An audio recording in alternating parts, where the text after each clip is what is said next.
नमस्कार, जनप्रभात सुपरफास्ट में आपका स्वागत है। मैं हूं हेमेंद्र सिंह। नजर डालते हैं आज की सुर्खियों पर। गृह मंत्री अमित शाह ने सीएम ममता और पटनायक से की बात। चक्रवाती तूफान अम्फान पर मदद का दिया आश्वासन। केंद्रीय गृह मंत्रालय के मुख्य सचिव ने सभी राज्यों को लिखा पत्र का प्रवासी मजदूरों के लिए चलाएं और विशेष ट्रेनें। गृह मंत्रालय ने प्रवासी मजदूरों को लेकर राज्यों को दिए कई सुझाव का साफ सफाई, भोजन और ठहरने की करें उचित व्यवस्था। केंद्रीय स्वास्थ्य मंत्रालय ने ऑफिसों के लिए जारी की नई गाइडलाइन का 1-2 केस आने पर पूरा कार्यालय बंद करने की जरूरत नहीं। कोरोना के बढ़ते मामलों पर बोले केंद्रीय स्वास्थ्य मंत्री डॉक्टर हर्षवर्धन का अमेरिका और चीन से भी कम है भारत में मृत्यु दर।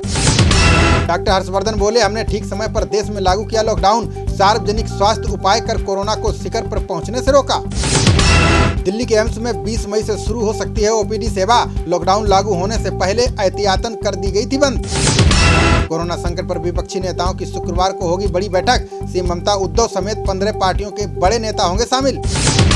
केंद्रीय मंत्री हरदीप पुरी ने जारी की कचरा मुक्त शहरों की रेटिंग। अंबिकापुर, राजकोट, इंदौर और नवी मुंबई को दिया 5 स्टार। नई दिल्ली, आंध्रा, चंडीगढ़ और अहमदाबाद को दी गई 3 star rating. Delhi, Cantt, Badodara और रोहतक 1 स्टार शहरों में शामिल। कोरोना को लेकर राष्ट्रपति ट्रंप ने डब्ल्यूएचओ को लिखा पत्र का 30 दिन में ठोस कदम उठाएं, नहीं तो रोकेंगे स्थायी फंडिंग। नेपाल ने नक्शा जारी कर काला पानी और लिपू लेक को बताया अपना क्षेत्र। पीएम ओली के नेतृत्व में हुई बैठक के बाद लिया गया फैसला। तेलंगाना के सीएम ने प्रोत्साहन पैकेज पर धोखाधड़ी का लगाया आरोप का केंद्र सरकार ने राज्यों के साथ किया भिखारियों वाला बर्ताव।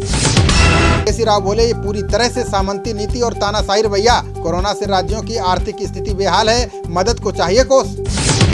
मजदूरों के लिए 1000 बसों के कांग्रेसी प्रस्ताव पर बोली मायावती का, अगर सच में कांग्रेस के पास हैं बसें तो जल्दी भेजें लखनऊ।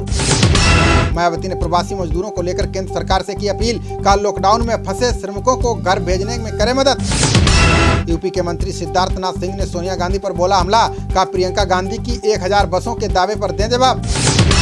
जम्मू कश्मीर में डोमिसाइल नियम का जेपी नड्डा ने किया स्वागत का, नए नियम जारी होने से कश्मीरी पंडितों को मिलेगा हक।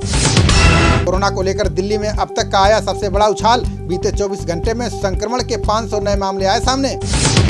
दिल्ली में कोरोना वायरस के मामले की संख्या बढ़कर हुई 10,554। लॉकडाउन 4 में दी गई छूट से संक्रमण और बढ़ने का मंडराया खतरा। कोरोना और लॉकडाउन की तैयारियों पर बोले अरविंद केजरीवाल का, केंद्र सरकार से शिकायत नहीं, हर संभव की हमारी मदद। केजरीवाल बोले, 50,000 एक्टिव केसों को हैंडल करने को हम तैयार। प्रवासी मजदूरों के लिए एक साथ चलानी होंगी 50 से 100 ट्रेनें। दिल्ली पुलिस ने यूपी, बिहार और उत्तराखंड के मजदूरों से की अपील का, आनंद विहार बस स्टैंड पर ना आए, यहाँ से नहीं जाएंगी बसें। छूट के बावजूद लॉकडाउन 4 में सील रहेगा दिल्ली नोएडा का बॉर्डर। डीएम सुहास एलवाई ने यथास्थिति बनाए रखने का दिया आदेश।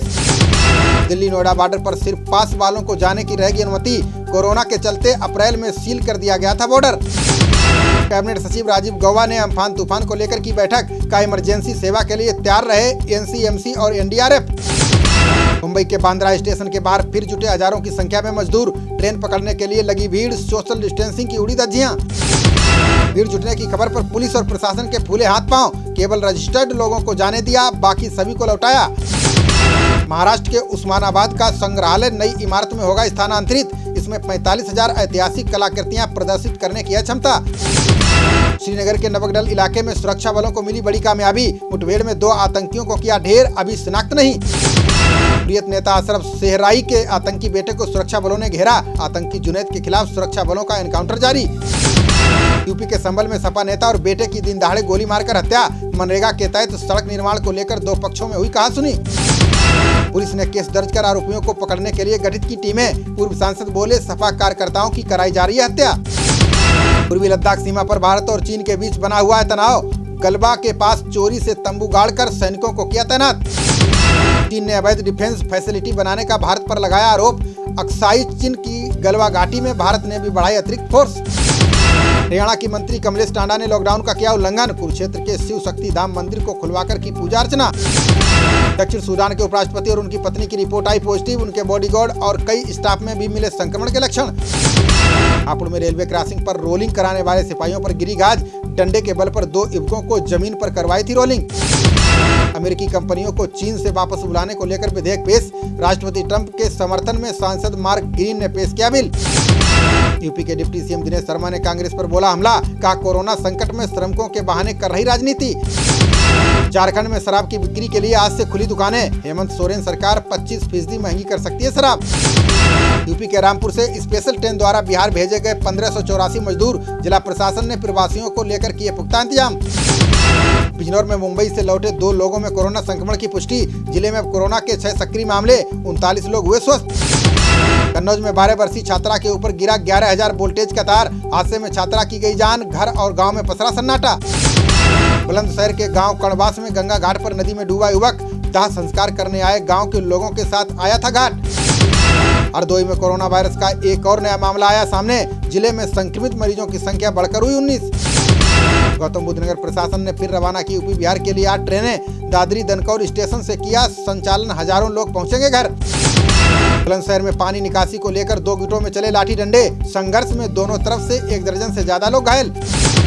रामपुर की पेपर मिल में लगी भीषण आग में कोई हताहत नहीं। आग पर काबू पाने में दमकल विभाग को करनी पड़ी मशक्कत। गौतम बुद्ध नगर से कोरोना को लेकर आई रात भरी खबर। जिम्स अस्पताल से 8 संक्रमित मरीज हुए ठीक। खबरों का सिलसिला जारी रहेगा। देखते रहिए जनप्रवाद। नमस्कार।